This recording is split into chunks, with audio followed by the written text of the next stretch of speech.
Indaba ze-1 KZNTV nifundela uphilano wakaCebekhulu sanibonani. Uzolahlekelwa isikhundla udokotela Umakhosi Khoza ibekwe ngokusemthethweni inkosi yesizwe sakwaMbonambi kanti kunyamalale ingane eneminyaka emibili Engwelezane. Nazi indaba ze-1 KZNTV siyanibingelela siphinde sinamukele. Iqembu le-Action SA kuzwelonke lithi uzolahlekelwa isikhundla sokuba uhlalo wekomiti elibheka ukuphathwa kanye nokusebenza kwezimali kumasipala iTheku udokotela Umakhosi Khoza. Lokhu kuza emva kwesitatimende esikhishwe yileli qembu ebesiqinisekisa ukuxoshwa kaKhoza kuleli qembu emva kombiko wekomiti eliqondisa igwegwe ebelisola kuKhoza ngokucikela phansi isithunzi seqembu einkundleni zokuxhumana. Ngonyaka wango-2017 uKhoza wasule kubeni ilungu le-ANC leminyaka engu-35 emva kwalapho wasungula iqembu lakhe i-African Democratic Change nakhona akahlalanga kakhulu njengoba axoshwa. Ngonyaka odlule ubesebekwa njengosihlalo we-Action SA kulesi sifundazwe waphinde wangenela esobumeya kumasipala iTheku njengoba kade kubhekwa okhethweni lohulumeni basekhaya. Imbiko yokuxoshwa kaKhoza iqale emva kokugcotshwa komkhandlu iTheku kade kusabalala izinsolo ezithi naye ungomunye amaqembu amancane avote ne-ANC ukuze iwine lo mkhandlu waseThekwini ngokumthembisa isikhundla se-MPEC, kodwa futhi insolo zaveza ukuthi kona konke lokho akaxhumananga nobuholi ophezulu baleli qembu. NgoDisemba wangonyaka odlule kube sekuvela imbiko yokuthi uyesulo kuba ngusihlalo we-Action SA usezogxila kulesi sikhundla kumasipala iTheku.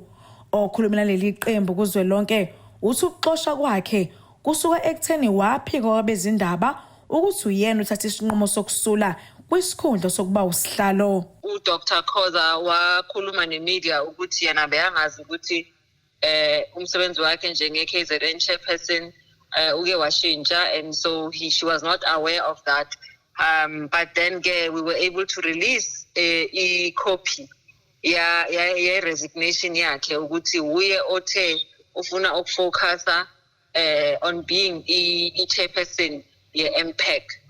Umsusa wayo yonke lento ivela lapho. Ungobeni ubese ichitho yokuthi uKhoza uxoshela izinsolo zokuvota ne-ANC wasabanabo ubufakazi balokho ukuthi yena uke wavota ne-ANC. We are not aware of that, and ayingeni indawo leyo nto kule disciplinary action yakhe. Disciplinary action yakhe was totally dependent upon izinto lezi yena ake azenza in terms of in the public akhuluma kabi ngomkhandlo. Other than that, ile ANC namavote ne-ANC ayingeni indawo, and we are not aware of that. Ngokusho kaNgobeni uKhoza uthi isikhundla siqoqobele eThekwini naso somlahlekela emva ukuthi wangena ngobulungu be-Action SA libona loba phucwe bona osukwini lwayizolo. Yeah, unfortunately, sonke all public officials bangena in government, bangena ukuthi bangena from which political party they represent. Umuntu nomuntu akazimeli, they are not independent. So ungena lapho as a deployee of umkhandlo, and unfortunately kusho ukuthi uDr. Khoza uzofofitha ke umsebenzi wakhe as i-chairperson ye-MPEC because i-membership yakhe ye-Action SA it has been terminated. Kuzokhumleka ukuthi uKhoza ungomunye bephumela obala kongename ngobuholi bukaloyo owekade ngomengameli wezwe Jacob Zuma ehambisana nalabo ababethi akehle esikhundleni sokuholizwe. Ngutebokosibisi eThekwini. Inkosi Mkhanyiseni Mbuyaze sanda kubekwa ngokusemthethweni ukuthi iyona okufanele iqoqobala isihlalo sobukhosi besizwe sakaMbuyaze kwaMbonambi enyakatho eKwaZulu-Natal isinxusa ukuthi kube nozinzo kanye nokuthula emphakathini. Kuzokhumbuleka ukuthi kube nomdonsiswana behambisana ezinkantolo ngokumele athathe isihlalo kwesobukhosi cishe kweminyaka eli-12 selokhu kwakhothama inkosi uMtholeni Mbuyazi ngonyaka ka-2005. Inkosi kuyibekwe uhulumeni wesifundazwe kulandela ukuphuma kwesinqumo senkantolo bese bagunyaza ukuyibeka ngokusemthethweni. Umbango ngokufanele athathe isihlalo sobukhosi besizwe sakwaMbonambi uphelile njengoba uhulumeni wesifundazwe Ebeke ngokusemthethweni inkosi uMkhanyiseni Mbuyazi ukuthi aqoqobale isihlalo sobukhosi. Kuzokhumbuleka ukuthi umbango ngalesi sihlalo usuneminyaka e12 uqhubeka. Ngesikhathi ithula inkulumo inkosi ithi yize bekunokungaboni ngasolinye phakathi kwakhe nomfowabo omdala mayelana nesihlalo sobukhosi, kodwa sebebuyisene bewumndeni. Kanti unxusa ukubambisana ukuze bayisisizwe phambili. Cha, kwaba khona imibono ebishayisana ngokwasemndenini, mhlawumbe ngokuhlonipha ngoba kwezinye indawo sesibuyisene. Ngingagodla ama details aqondileyo kodwa kwakungendaba yokungaboni ngasolinye kukamnewethu omdala inkosana kaBaba nami ngesihlalo senkosi. Cha, ngikuthakaselele ukubona isizwe senkosi emva kwensuku ezinde kangaka noma iminyaka emingaka kade sihleli kule ndawo yokudonsisana somndeni. Kodwa mina engakusho esizweni senkosi nengufisayo ohlangothini lami ukubambisana nokuthi izifiso zabo nezami zokuyisa isizwe senkosi phambili sibe sendaweni eyodwa ukusisa phambili. uNdabezitha uthi bazoqhubeka nokudala amathuba omsebenzi njengoba inkinga yokwentula amathuba omsebenzi kuyinto ehlasela iningizimu Afrika yonke. Kanti bazimisele ukusebenza ngokuzikhandla ukuguqula lokho.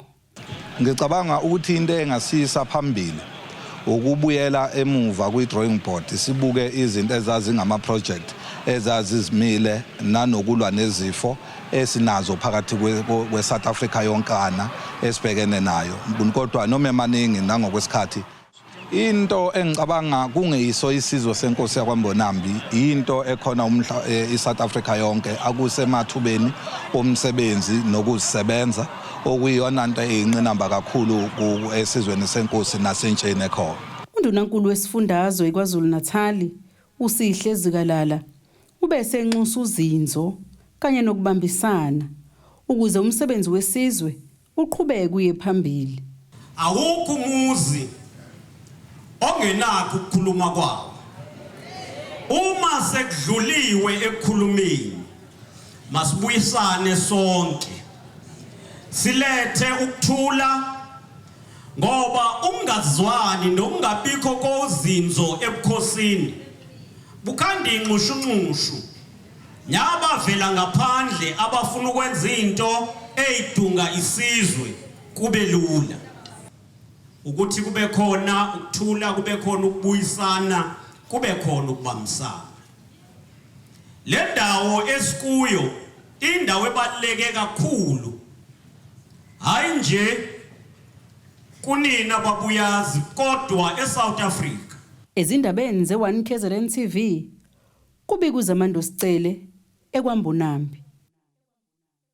Unina womntwana oneminyaka emibili sekungusuku lwesithathu lo lenyamalele wasebomvini Engwelezane enyakatho eKwaZulu-Natal uthi akasabuthi quthu ubuthongo ngemuva kokunyamalala komntwana wakhe oneminyaka emibili ubudala uNkosi-Lwandile okubi uthi unyamalale ngesonto emini kade edlala nomunye umntwana endaweni. Unina womntwana uYonena Zulu uthi uma kukhona nolwazi noma umbonayo umntwana wakhe akaphuthume athinta amaphoyisa aseduzane ukuze bakwazi ukuthi bathole umntwana wabo. Lolu ke usuku lwesithathu uNkosi-Lwandile oneminyaka emibili enyamalele kade edlala nomngani wakhe ngezikhathi zehora lesithathu emini. Unina womntwana uthi konke kwenzeke ngokuphazima kweso ngoba ke ubelokho baqalaza nje njalo eminyango ukubheka ukuthi ngakube ngempela basadlala yini la akade bedlala khona. Mina notice ukuthi isikhathi sesiside ingane ingabuye endlini. Ngiphume ngithi ngiyombheka uma ngibheke egcekeni angimtholi. Ayi ngiphumele ngaphandle kwegate ngicheke komakhelwane angimtholi nakhona. Ngithe ngisaqhubeka ngiyamcinga ngiqhamuke ngibona umfana lo abadlala naye ngifice emgaqweni uyakhala. Ngimbuza ukuthi ukhalelani ethi bamxoshile. Ngibuza ukuthi uxoshwe ubani. Engasho ukuthi uxoshwe ubani evele ekhale kakhulu kunakuqala. Ayi ngidecide ukuthi ngihambe ngiyotshela uma wakhe. Ngifuna wakhe ngimtshela ukuthi ngihlangana naye ingane yakho la iyakhala and eyami ingane ayikho. Sihambe sobabili siyoyibuza ukuthi khalelani. Masifike kuthiwa ingene komunye umqasho. Uthe uma siqhamuka ingane vele icashe. sibuza ukuthi ucashelani ayavele yakhala kakhulu nje ingane ingasho ukuthi ikhalelani. Uthi ke selokhu wanyamalala umntwana wakhe akasakwazi ke nobuthongo ubese enxusa ukuthi nanoma ubani ombonayo athintane namaphoyisa ngokusheshsha. Kubuhlungu kakhulu ngisho ubuthonga asisabazi nobaba wakhe. Kubuhlungu kakhulu ngoba lento ubeqala ngisho ukuphuma egate akaze aphuma lokusafika. Lento nje yenzeke ngesikhathi esifishane endakekho bazi. Kubuhlungu kakhulu especially ngoba ngingimzala. Bese umzali umumzali uzala ingane ulindele izinto ingane ukuthi ikhule ifunde yabo. So kubuhlungu kakhulu ukuthi kwenzeke lento eyenzekile. Isifiso sami mina ukuthi umntwana mhlambe etholakala uma khona umbonile noma ikuphi ezama ukuthi exhumane nathi namba sishiyile noma exhumane namaphoyisa police station. Amaphoyisa aqinisekisile ukuthi ke lolu daba lubikiwe kubo futhi ke bawulandelela. Lezi ke izindaba KZNTV, mina nginguSamkeliswe Nqulunga bika ngisempangeni. Ngenxa yokwanda kwezigameko zodlame olubhekiswe kwabesifazane, ibandla lamaluthela eNdlangubo enyakatho nesifundazwe KwaZulu-Natal lisingathe umkhuleko wokukhulekela lesihlava. Umfundisi waleli bandla uOscar Biyela uthi kubalekile ukukhulekela ukucela ukuthula komdala weinsuku. Khuluma ke nethimba lezindaba le1 KZNTV, umenziwa uphinde waveza ukuthi emva kuba abantu bekhahlanyezwe ukhuvethe bathathe isinqumo sokunikelela ngokudla abanye babazalwane. Elakuleli libhekene nesihlava esibi sokubulawa kwabesifazane kanye nezingane nokuyinto ephephetsekisa kuhle komlilo wequbula. Kanjalo nendawo yaseNdlangubo enyakatho nesifundazwe KwaZulu-Natal ike yabhekana nesigameko zobugebengu. Ibandla lamaluthela eNdlangubo lisingathe umkhuleko wokukhulekela lesihlava ukuba kube nokuthula endaweni. Kanti liphinde laphonsa esivivaneni kulabo abakhahlanyezwe ubhubhane. Njengebandla sibona kubalekile ukuthi sihlangane sikhulekele izigameko ezenzakalayo emphakathini, ukubulawa kwabantu nokuhlukumezeka kwabesifazane nabantwana. Sithathele lithuba ukuthi kube umkhuleko wonxusela, sicela uNkulunkulu ukuthi kube uyena oletha ukuthula ngaphezulu kokuba amaphoyisa abezomthetho bewenza umsebenzi, kodwa nabo bayidinga wisdom evela kuNkulunkulu. Ngakho ke njengebandla simesikhaleni ukuthi sikhulekele ukuthula ezweni lakithi lonkana. Kulesi sikhathi esikusona siyazi ukuthi i-corona ihlasele kakhulu, iyakhahlameza abantu abaningi. Njengebandla singeze sagoqa izandla kungabikho esikwenzayo noma kungesikho esifisa ukufika kukho, kodwa lokhu okuncane sikwazile ukuqoqa ikhona esikudlulisela emphakathini ukuthi uhlomule kungalali ikati eziko. Omunye waleli bandla ohlomlilo ohlelweni lwaleli bandla uzwakalisa injabulo kwazisa imali yesibonelelo sikahulumeni ifana nento engekho. Lokhu esikwenzelwe ibandla sikubonga kakhulu.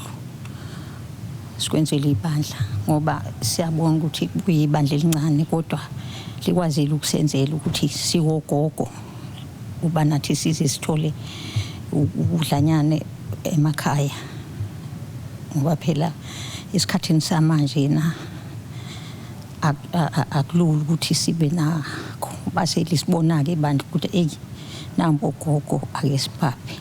Leli bandla lisakhiwayo njengoba belikhonzela etendeni lizoba usizo olukhulu emphakathini njengoba lizoba nenkulisa kanye nendawo yokusiza labo abaswele ngokuya ngasethunjeni. Makungakhona ongaphosa esivivaneni kulendlu yethu esiyakhayo ukuthi ikwazi ukuphela kuze ibandla likaNkulunkulu likwazi ukuzokhonza. Le ndlu esiyakhayo njengamanje sesishodela ukuthi kube khona iroof phezulu.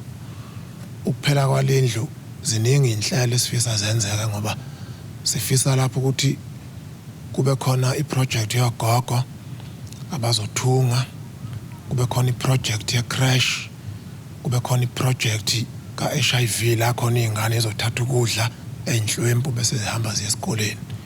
Lo mkhuleko ubuhanjelwe abadala kanye nabancane ukuzokhulekela ukuthula kanye noxolo endaweni. Ezindabeni ze-1 KZNTV kubika uThabani Maphumulo eNdlangubo. Ake siphuthume siye ezitolo sobuya nezinye izindaba.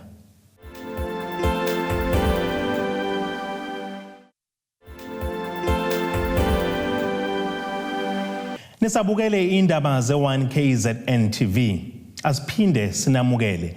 Okuyizona ndaba okuyizona ehamba phambili namuhla zithi Uzolahlekelwa Yisikhundla uDokotela Umakhosi Khoza ibekwe ngokusemthethweni inkosi yesizwe sakwaMbonambi kanti kunyamalale ingane eneminyaka emibili Engwelezane. Undunankulu wesifundazwe KwaZulu-Natal uSihle senxusa abasebenzi bemphakathi okubalwa namakhansela ukuthi baqinisekise ukuthi basebenzele umphakathi ngokuzimisela kanjalo nokwethembeka. Ukhuzeni usho kanjena kade kunomcimbi eThekwini wokuhlomisa abasebenzi bomasipala nabahulumeni ngokuzikhandla ukusiza ke umphakathi. Ngesikhathi ke sinzima kuhlasele igciwane le-COVID-19. Nakuba izibalo zabantu abatheleleka ngokhuvethe sezinciphile, kuhulumeni wesifundazwe lokho kumvulela ithuba lokuthi akwazi ukukomelisa bonke laba abasebenzela umphakathi ngokuzimisela kusukela ngo-2020 liqala igciwane bazimisela ukulwisana nalo kanye nokusiza umphakathi. Ekhuluma kade kuqhubeka umcimbi obubizwa nge-Premier's Service Excellence Award, undunankulu uthi abasebenzi abawuthande futhi bawuhloniphe umphakathi. Uma abasebenzi besebenza ngokuthembeka, ngokunakekela umphakathi nangokusikhandla, zonke inkinga ababhekana nazo bazokwazi ukuyixazulula futhi bazokwazi ukuba usizo ebantwini. As a result, ushintsho luzofika ngokusheshsha ebantwini bakithi. Sithi sonke masebenzele abantu ngokuzimisela, sithembeke sizinikele. Omunye wabahlomule nge-award kulo mcimbi uphonseloza kwabo inselelo yokuthi babambisane nomphakathi. Khoza kwethu abanye ukusebenza akufuna simanga, ukuyinikela nokuyimisela enokwazi ukuthi abantu badingane nokuthi inhliziyo yakho ube nesineke nabantu. Ungabheki futhi ukuthi uyosebenzela ukubongwa ngoba uma sisebenzela umphakathi kakhulu thina amakhansela uma ubheka ukubongwa ugcina ungafikanga ndawo. Okukhulu ukuthi abantu kufanele bathole intuthuko, abantu bathole ukunakekelwa, abantu bathole ukuthi baxazululelwe inkinga. Lo khansela osebuya ihlandla lesithathu uthi ayithuthukiswe intsha kwezamakhono. Lo nyaka nale term nginikela kakhulu ukuthi ngiyodevelop abantu abasha. Kumanje sine skills program erunwa enye NGO ethuthukisa abantu abasha endweni ezifana no job hunting skills. Sibhizi sibheke nje kubantu abasha ngqo.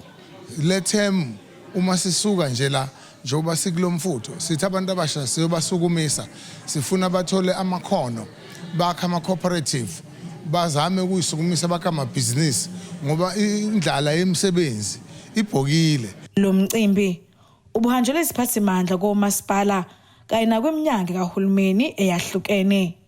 Kude bokhosibisi eThekwini. Ilungu lomphakathi lasendaweni yaseNandi eThekwini uSinegugu Cele uthi bazizwa bephuciwe amalungelo abo kwazise bahlezi lubhojozi ngenxa yokusabela impilo yabo kanti futhi namaphoyisa ayehluleka ukubavikela. Ucele usho kanjena ngesikhathi iqembu le-DA KwaZulu-Natal lihambise uhlu lwezikhalazo kwisiteshi samaphoyisa saseNanda ukugubha usuku lamalungelo abantu izolo njengoba lesi siteshi silokhu siqhubekile njalo nokungenzi kahle. Ukubungaza usuku lwamalungelo abantu, iqembu le-Democratic Alliance esifundazweni lihambise uhlu lwezikhalazo esiteshini samaphoyisa iNanda njengoba ke le ndawo isalokhu iqhubeke njalo nokuhamba phambili ngezigameko zobugebengu. Isigameko sakamuva esokuthunjwa bulawe intombazanyana nosekholeleke ekutheni amalungu omphakathi aphelelwe yithemba lokuthi ke isimo singaphinde sishintshe kule ndawo. Human Rights Day futhi ngabe siya celebrate. But siba nezingqinamba njalo human rights asikwazi ukuthi celebrate, kufanele sisukume njengomphakathi sizolwa nobugebengu. eNanda sinenkinga ukuthi sibulawela kakhulu ingane, abantu besifazane, kodwa lokho ayikhulunywa ngayo leyo nto le, kuyathulwa ngayo. I-police station yethu la eMtshebheni sike seza kuyona before bathi bazoyilungisa indaba yamacingo nokuthi imoto ziphume ziyosiza abantu ifudingakala usizo. Kodwa till then kuze kube manje akaze kube nakhona lutho lokho. Kubhlungu kakhulu, kubhlungu because ingane ezincane lezi zisane future. Umbulela kanjani umuntu ongakwazi ukuyiphiniselela? So leyo nto le iyasilimaza somphakathi. Lolu suku lubungazwa iminyaka yonke njengendlela yokukhumbula kanye ke nokuhlonipha amaqhawe angu-69 abulawa ngesihluku eSharpeville ngonyaka ka-1960 ngesikhathi ke kunemashi yokulola amalungelo abantu ebulawa ke uhulumeni wobandlululo. Umphakathi waseNanda ubhekene nengwadla yobugebengu obudlalubi kanti ke phakathi kwezinto okuthiwa ziyimbangela yalokhu ukwantuleka kwamathuba omsebenzi kanye ke nenqwaba yezibhamu okuthiwa ke ziqhuma ubusuku nemini. Uyabona nje siyintsha sivalelekile nje emathubeni omsebenzi. Mangathiwa mhlambe uhulumeni okhona obusayo njengamanje mhlambe uyakwazi ukuthi asivulele amathuba omsebenzi. Kungangcono mhlambe nezinga lobugebengu lingayelethu ukwehla kancane. Sinale genge ekuthiwa amaphara. So le genge le is affecta kakhulu impilo zethu. Awukwazi ukuneka ukhululeke. Awukwazi ukuhamba ushiye nje endlini yakho ungavulile. Yabo. So ngingasho ngithi umtshontshelo nokudubulana kwabantu cha hayi bayadubulana. Isibhamu siqhuma mihla namalanga bayadubulana. Ibhamu zona zikhona kodwa engingakwazi ukuthi zisemthethweni yini lezi ezikhona. Yabo. Mhlambe mangaqale ukubhekisisa ukuthi kwayizona lezi ibhamu ezisebenziswayo zisemthethweni yini. Ngicabanga ukuthi mhlambe singaba nomhlahlandlela ukuthi kwaye ubugebengu buze bande kanje la. Kuzokhumbuleka ukuthi isiteshi saseNanda sisanda kuvela ohlwini lwezingamashumi-30 ehamba phambili ngobugebengu kuleli. Lokhu sekholele ekutheni umphakathi udambasela ke nokubika amacala. I-DA ithi ke bafuna lesi siteshi sibhekwe ke ngeso lokhozi kungenjalo muningi umonakalo osazodaleka. Sizoqhubeka solithatha leli khwelo solihlaba kwiprovince ukuze bakwazi ukuthi basukume lesi stage samaphoyisa basifake kwayezinye zeziteshi okufanele bayiqaphe eqolo njengonwabo. Abaqinisekisa ukuthi incingo ziyasebenza, abaqinisekisa ukuthi banamaphoyisa aqeqeshwe ngokwanele ukuthi angabhekana nobugebengu eNanda, abaqinisekisa ukuthi imoto ezikhona esiteshini zikhona ngokwanele ukuthi izokwazi ukusevisa umphakathi, abaqinisekisa ukuthi banamaphoyisa akwaziyo nanothando lokusiza umphakathi, baqinisekise futhi ukuthi izinto zokuhlola lokho kubizwa phecelezi DNA lezokuhlola kwabantu abadlwenguliwe nezingane ngokunjalo njalo ukuthi baqinisekise ukuthi banazo nendawo ezifana noThuthuzela Center la ukuthi khona umuntu bangabe edlwenguliwe akwazi ukuthatha ayobekwa khona athole leyo counseling ngalesikhathi besaqhubeka nophenyo labo nokuthi ke babe responsive uma ngabe ngena ama complaint ngoba ayikho into ebhlungu njengokuze police station ubika icala kodwa kuphele u4 months ungakazi uthole ngisho icall yodwa le epolice station ukuthi kwenzakalani. Izindaba enziwa KZNTV kubi kuntomkhona mvubu eThekwini. Kube nenjabulo yodwa abafundi besikole samabanga aphezulu eMgungundlovu maphakathi kwaZulu-Natal benikelelwa ngeinsiza zokufunda zezobuchwepheshe. Uhlalo wesigungu esilawula ke lesi sikole iSt John Paul II eLandskop ngaphandle kancane kwaseMgungundlovu uthi abafundi sebezokwazi ukuthi bafunde besebenzisa ezobuchwepheshe besimanje manje. Isikole samabanga aphezulu iSt John Paul II High School inikelelwe ngegumbi lezobuchwepheshe lokufundisa. Usihlalo wesigungu esilawula lesi sikole uPatrick Zondi uthe bangakujabulela ukuthi abafundi baqalwe ngezobuchwepheshe besesamabangeni aphansi. Mawubuka nje umhlaba wonke jikelele yonke into manje isifuna ukuthi kusetshenziswe system uhlelo olusha lokwenza izinto. So ukushuthi ngomthetho uma lo hlelo luzokwehlela enzansi lingagcini nje la high school luye enzansi nase primary lokho kuzokwenza ukuthi abantwana mabefika la high school bafike sebecijile sebeqonda ukuthi kwenzakalani sekubalula kakhulu ukufunda nokufundisa. Inhloko yomnyango wezemfundo kwaZulu-Natal uNkosinathi Ngcobo uthe lolu hlelo lokulekelela izikole luzosiza nalezo eziseduze kwalesi. Uthisha ekwazi khona ukuthi axhumane nezikole eziningi eyedwa la siyakwazi ukuthatha uthisha okuyena ochwepheshe esifundeni esithize abe la bese simconnecta nezinye izikole ezinalobuchwepheshe obukhona la akwazi ukufundisa la kodwa kuzwe zonke izingane ezikwezinye izikole. Kanti ke uJafethe Mnguni wakwa-Vodacom uthe abafundi bazokwazi ukufunda ngisho besemakhaya ngalolu hlelo lwezobuchwepheshe. The smart classroom is a solution that enables connectivity to our students. Abantwana bayakwazi ukuthi uma ngenza nje example njengoba besikade sinesikhathi seCovid nje abantwana bengaphumeli ukuze amaklasini asesikoleni. So this initiative platform le iyasiza ekuthenini abantwana bayakwazi ukuthi bafunde bangene benza ama lessons through the use of this platform while they are at home. Ngu-Ayanda Dube wezindaba ze-1 KZNTV ngibika ngisemgungundlovu. Ake sithi shelele ezitolo siyabuya.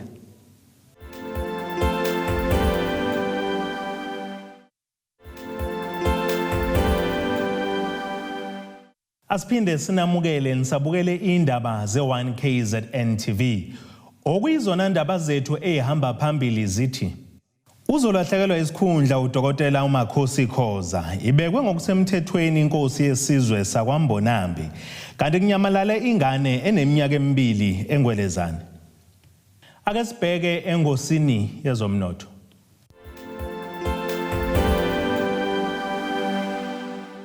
Iranda kuleli libizwa u14.98 kuyidola laseMelika, libe ngu19.66 kupondo waseBrithani, libe ngu16.44 kwi-euro yase-Europe. Intengo yegolide ime $1,935.90 ounce, kuthi intengo kayolo ongahluziwe ibe $115.62 umphongolo. Ake sibheke engosini yezemidlalo.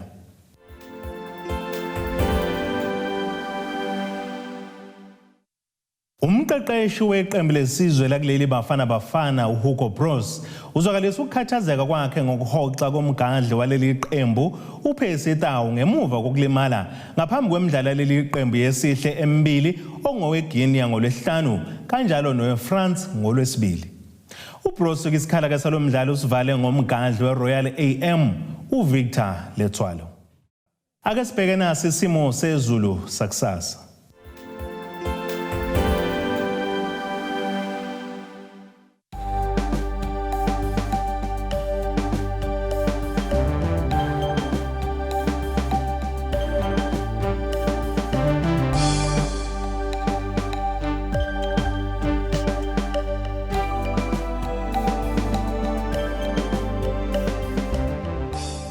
Nina besilonazi ebezihamba phambili namuhla. Uzolahlekelwa Yisikhundla uDokotela Umakhosi Khoza ibekwe ngokusemthethweni inkosi yesizwe sakwaMbonambi kanti kunyamalale ingane eneminyaka emibili Engwelezane. Nina bakamkhumbi kudluka sibona amagumgedlela siyaguqa bese iphaka namuhla kuze kube ngokuzayo khumu.